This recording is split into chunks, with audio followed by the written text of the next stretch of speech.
সুস্থ শরীরের জন্য শাকসবজি খুবই উপকারী, কিন্তু আমার সন্তানের মতন অনেক সন্তানরাই শাকসবজি খেতে চায় না এবং তার জন্য বাড়িতে খুবই অশান্তি হয়।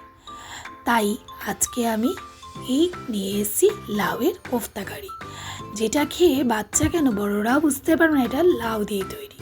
তাই আমি প্রথমে একটা মাঝারি সাইজের লাউকে 4টে টুকরো করে খোসা ছাড়িয়ে ভালো করে ধুয়ে নিয়েছি। এবার আমি গ্রেটারের সাহায্যে প্রত্যেকটা লাউকে এক এক করে কুড়িয়ে নেব।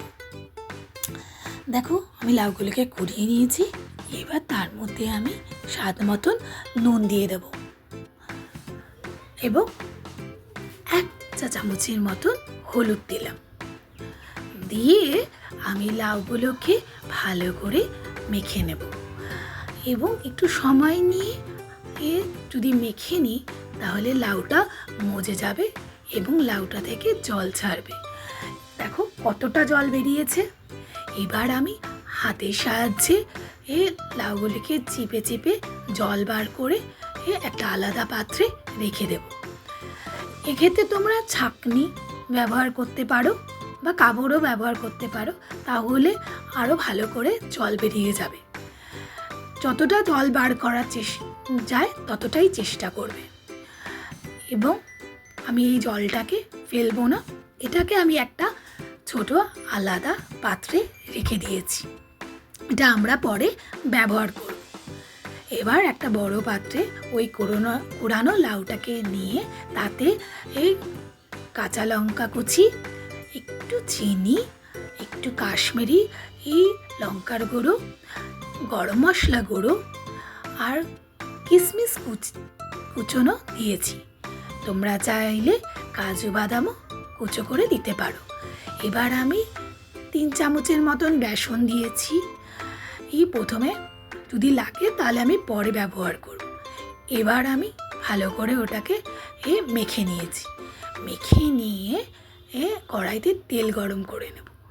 তেল গরম করে আমি একটা বল করে লাউয়ের কোফতাটা দিয়েছিলাম, দেখলাম ছেড়ে যাচ্ছে, তাই আমি ওর মধ্যে আরেকটু চালের গুঁড়ো বেসন দিয়ে ভালো করে মেখে নিয়েছি। তোমরা চালের গুঁড়ো ব্যবহার করতে পারো, এতে বড়াটা বেশ মচমচে হবে। এবার ছোট ছোট বল করে ওই গরম তেলে এক এক করে প্রত্যেকটা কোফতা তোমরা ছেড়ে দেবে। তারপরে ওটাকে হালকা করে আমি ভেজে নিয়েছি। এই ক্ষেত্রে গ্যাসের আঁচ আমি মিডিয়ামই রেখেছি এবং একটু সময় নিয়ে লাল লাল করে কোফতাগুলোকে ভেজে নেব, যাতে ভেতর পর্যন্ত সিদ্ধ হয়ে যায়, লাউটা আর কাঁচা না থাকে। দেখো, আমি সবকটা কোফতা ভেজে নিয়েছি। এবার ওই তেলেই আমি 2টো তেজপাতা দিয়েছি এবং একটা ছোট্ট দারচিনির টুকরো দিয়েছি। তাতে আমি একটু গোটা জিরে দিয়েছি।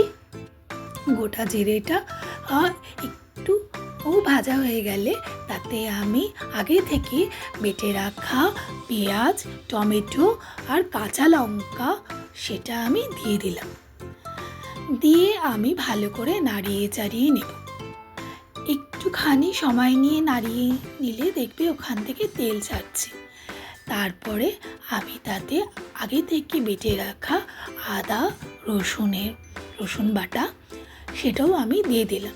তোমরা এক্ষেত্রে পেঁয়াজ আর রসুন বাদ দিতে পারো যদি নিরামিষ দিনে রান্না করতে চাও। তারপরে আমি ভালো করে নেড়ে চেড়ে নিয়েছি। এবার আমি 1 চা চামচ হলুদ গুঁড়ো, 1 চা চামচ জিরের গুঁড়ো, 1 চা চামচ ধনের গুঁড়ো, অল্প সামান্য রঙের জন্য কাশ্মীরি লঙ্কার গুঁড়ো, সামান্য চিনি এবং অল্প সামান্য নুন দিয়েছি। দিয়ে নাড়িয়ে নিয়েছি। ভালো করে নাড়িয়ে নেব। দেখো, মশলাটাকে আমি কীরকমভাবে কষিয়ে নিয়েছি। তারপরে সেই যে লাউ জলটা বেরিয়েছিল সেই জলটা আমি অল্প করে দিলাম। এই জন্য আমি আগে থেকে বেশি করে নুন দিইনি, কারণ অলরেডি ওই জলে মধ্যে নুন রয়েছে।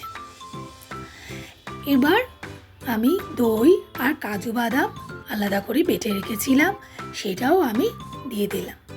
দিয়ে আমি ভালো করে কষিয়ে নেব। ভালো করে কষিয়ে নেওয়ার পরে তেল ছাড়লে আমি তাতে যে লাউ থেকে যে জলটা বেরিয়েছিল সেই জলটা দিয়ে দেব। দেখো আমার কষানো হয়ে গেছে।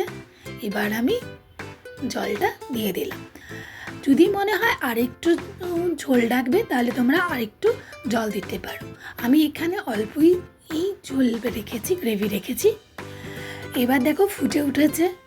এবার আমি এক এক করে কোপ্তাগুলো দিয়ে নামিয়ে নেব। আমি আর ফোটাবো না।